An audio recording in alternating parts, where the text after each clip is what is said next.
In today's math lesson, we're going to examine geometric sequences. In working with geometric sequences, we have to determine what is being multiplied or divided to get from step to step. We have to find the pattern. Once we do that, we're going to use that value, use that pattern to determine what goes in the box.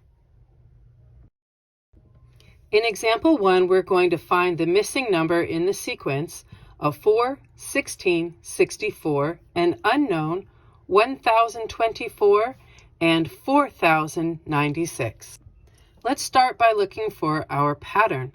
So with geometric sequences, you are going to divide your second term by your first term so that we can see what was multiplied to get from step to step.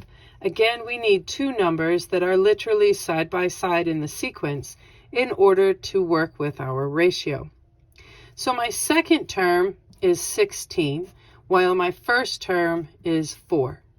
And 16 divided by 4 is 4. And we see that nicely here, where 4 times 4 definitely makes 16. We can check to make sure that we worked our pattern correctly by looking at another pair of terms that are side by side. So here I'm going to look at my third term, a sub 3, which is 64, divided by my second term, a sub 2, which is 16. And 64 divided by 16, yes, that is also 4. Great. So since these are the same, and we can see clearly that 16 times 4 is 64, then we can now go forward and find the value that's missing.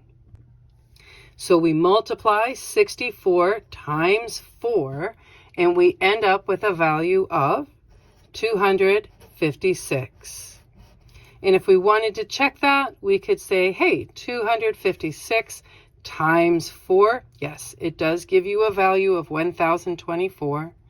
And 1024 times 4 gives you a value of 4096. So we have found the correct multiplying pattern for our geometric sequence. And there you go. In our second example, we're going to find the missing value in the given sequence of 1, an unknown, 9, negative 27, 81, and negative 243. So let's start by finding our pattern. And I need two numbers that are side by side to do that. And I can't do that with my second and first terms because my second term is missing.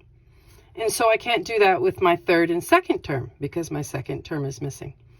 But here I do have the fourth term and the third term. So that's what we're going to use to get this started. So my fourth term is negative 27 divided by my third term, which is positive 9, which creates a value of negative 3. And we can see that here with 9 times negative 3 making negative 27, because a positive times a negative makes a negative.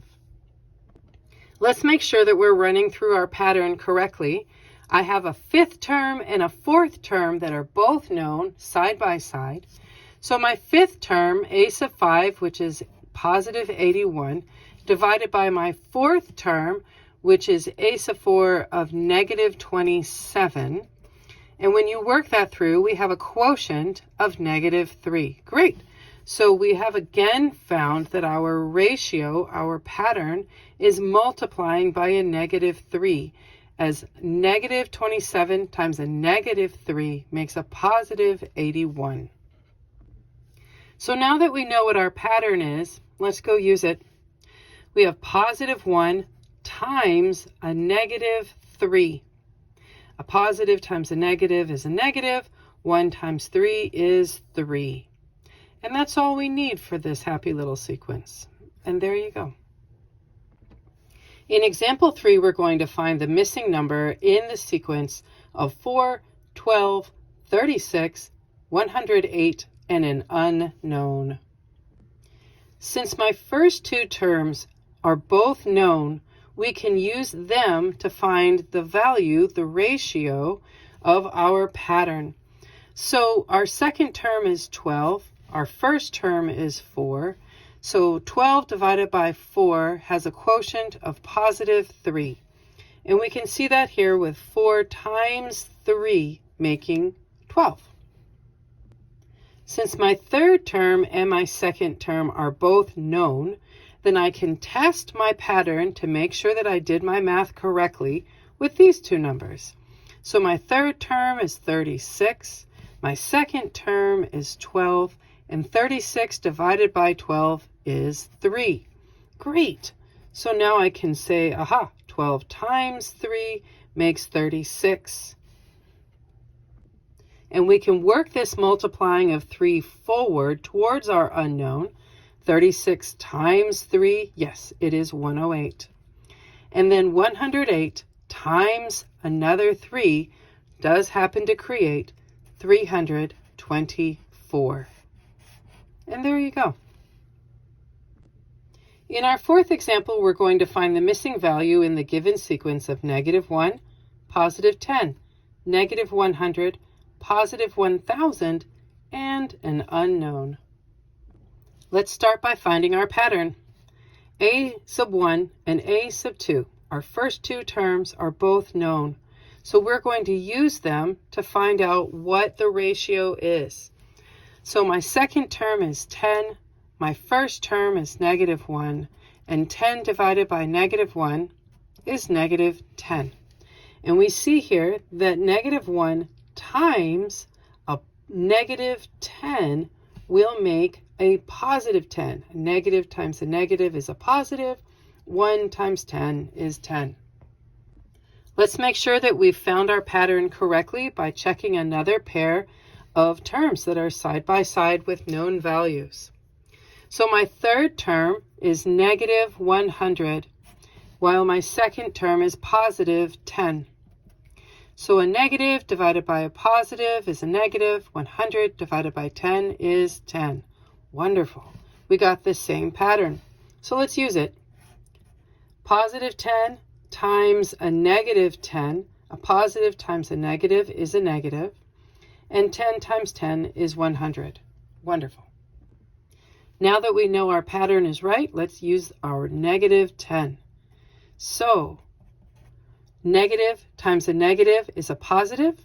100 times 10 is 1,000. Great. Finally, we can say 1,000 times -10. A positive times a negative is a negative.